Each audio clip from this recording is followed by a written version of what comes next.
Thank you, Deputy Speaker. And as the member for Sydney quite rightly pointed out, it is madness. In just 4 weeks, we've seen the war in Ukraine cause the largest refugee movement since the Second World War. Bombs dropping day and night, horrific scenes, hospitals bombed, maternity hospital bombed, miraculous recoveries as well from people who've escaped from those attacks. But there's been children who've been orphaned, as well as the deaths. And of the many stories and pictures, I've plucked out one just to share, and that was Alina and her 7-year-old son, Nicodim.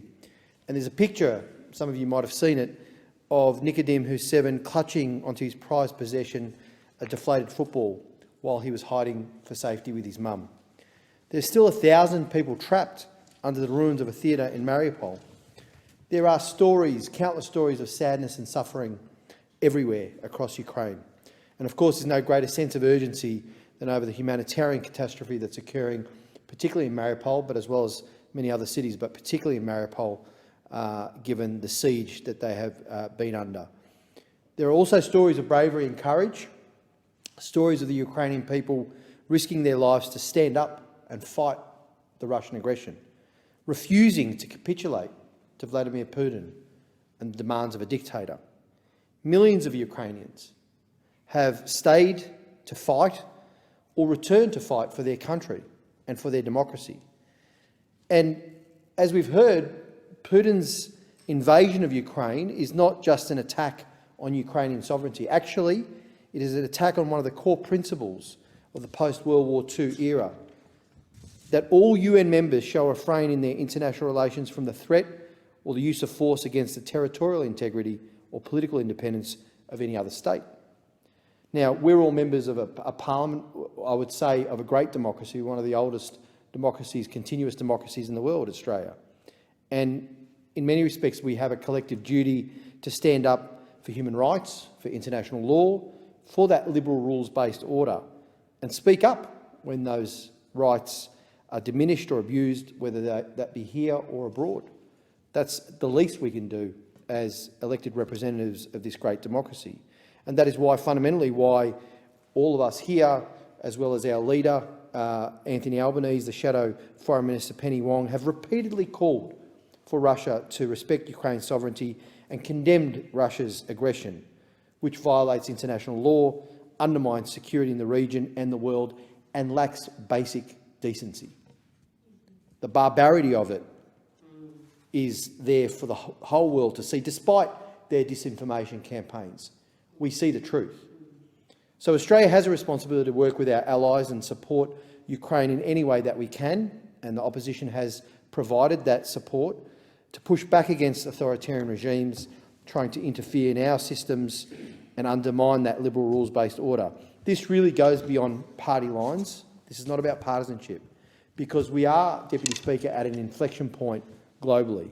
There is a contest between authoritarian regimes and democracies that is happening around the globe. And that is the kind of struggle of our age, really, and one that we will be grappling with at least for the next couple of decades. Now, we have supported as an opposition the commitments that the government has made to provide Ukraine with cybersecurity and military aid, lethal aid and non-lethal aid. We've supported the government's imposition of Magnitsky sanctions under our new laws that have targeted the individuals in Russia and their family members. But we also have a lot of work to do in our own region as well. And the invasion of Ukraine has shone a light on, and some of the previous speakers have mentioned it, the troubling strategic convergence between Beijing and Moscow. And this is something that we are obviously front and centre with, being one of the regional powers in the Indo-Pacific. On a recent trip to the United States with the Parliamentary Committee on Intelligence and Security that I attended with the Chair, Senator Patterson, we agreed to leave partisanship back in Canberra, leave all the shenanigans back here, and we were working together in a bipartisan fashion, a diplomatic effort to advance Australia's objectives on that trip. And we saw a very bright spot of bipartisanship as well in the US Congress, in the Senate and the House when it came to support for Ukraine, how much that the US political system there had galvanised around support for the Ukrainians, how surprised they were about the resistance, the bravery, the courage and the effectiveness of the fight that's been put up by the Ukrainians. And there was also a bright spot of bipartisanship that we noted when it came to the Indo-Pacific region as well. And we were all surprised by the EU and the European democracies and how they have stood up in support of Ukraine. And that is of real importance, because countries like Switzerland, who have been neutral for hundreds of years, have taken a stand. Germany. And this is beyond partisanship, it's beyond political sides here. We're talking about, Greens foreign ministers in Germany really stepping up to the plate on defence spending.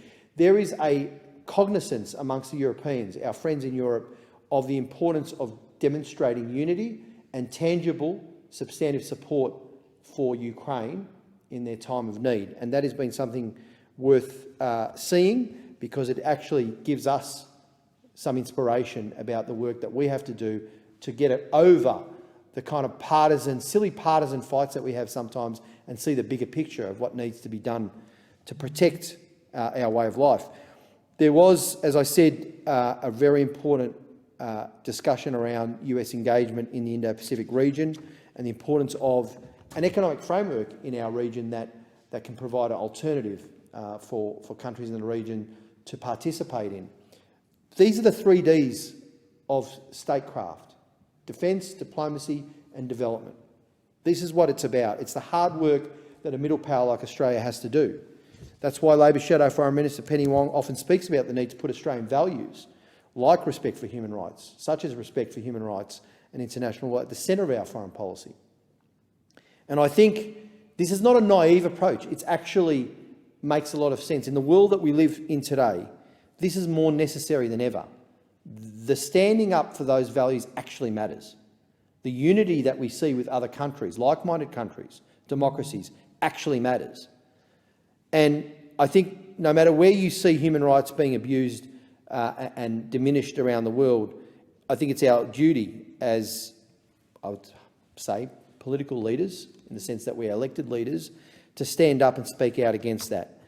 As elected members of this parliament, it's critically important for us to champion human rights when it comes to Ukraine, but when it comes to Myanmar, when it comes to the democracy protesters in Hong Kong, when it comes to so many spots around the world where that contest between authoritarianism and democracy is a frontline battle, where people are actually losing their lives fighting for the freedoms that we might, some probably say, take for granted, frankly.